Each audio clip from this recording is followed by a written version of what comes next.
Hello, this is Violin Outside the Box, Dr. K with you again, and this is a bonus video on pizzicato. I did a couple of things about pizzicato I couldn't include in the other videos, and I decided to just make another one, a separate one. So let's start with, what are we starting? We're practicing arco passages with pizz. Yes.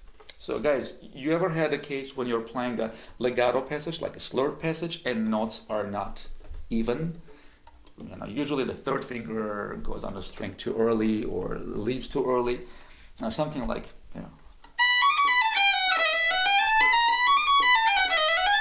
something like that, and you want to get it even. Now, one way is to practice it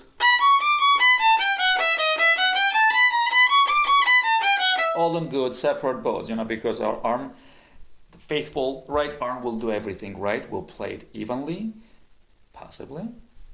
Another way, here's how you can use the pizz as an exercise. This is not an effect, it's not a pizzicato technique, it's just how you can use pizzicato, the advantage of pizzicato in your to improve your arco passages. Practice the same passage, pizzicato. This is from Mozart, Third Violin Concerto, second page, I think. Here's an interesting phenomenon. Your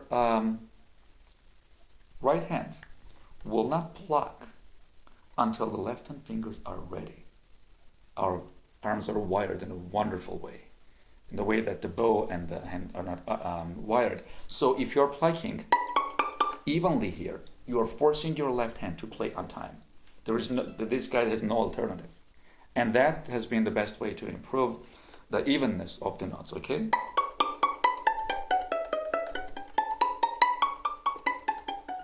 This is something that won't necessarily happen if, would necessarily happen if you are playing with a bow. I had students who would go,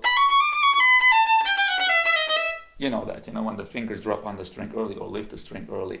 But with the pizzicato, the downside, you can't go way too fast on this, but at least to a certain degree, you will know you're playing the notes, you're dropping the fingers exactly on time, because you're hopefully doing the clicks on time. That's the first one. Everyone out there who plays in an orchestra, amateur or professional, did you guys have a case when you're doing a pizzicato and the note rings, but it's really supposed to be stopped? And then you try to stop it and you get zing sound, which is even worse than the actual ringing thing. Because I play so much in orchestra, I work in a professional orchestra, I just wasn't happy with that thing ringing when it's not supposed to, when the sound needs to be cleared. So I found a way.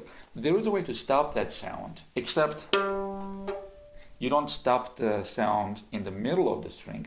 Obviously, you have to stop with this hand, right? But if you put the finger or fingers on the string in the middle, you're going to get that zing at the end. However, if you put the finger at the very beginning of the string, try this. Do you hear that? Magic. One more time. So I'm stopping the string right at the knot, right there, as close as possible to the knot. And in that case, it doesn't ring. Another way is stopping it here, but there's rosin here, and it doesn't work as well as this side for a number of reasons. So I'm going to demonstrate the bad one and the good one again.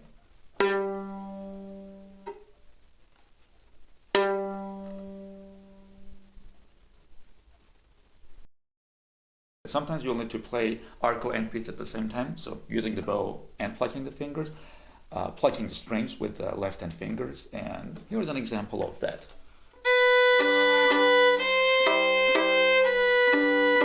Something as simple as that. So I'm playing on A and plucking D and G with my pinky.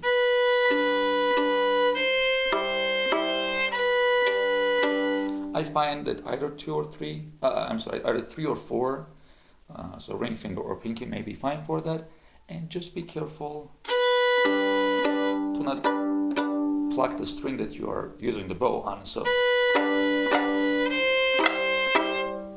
Okay, so you don't interrupt the arco. And that's pretty much it. That's a technique you'll find in Paganini pieces, in some modern pieces too.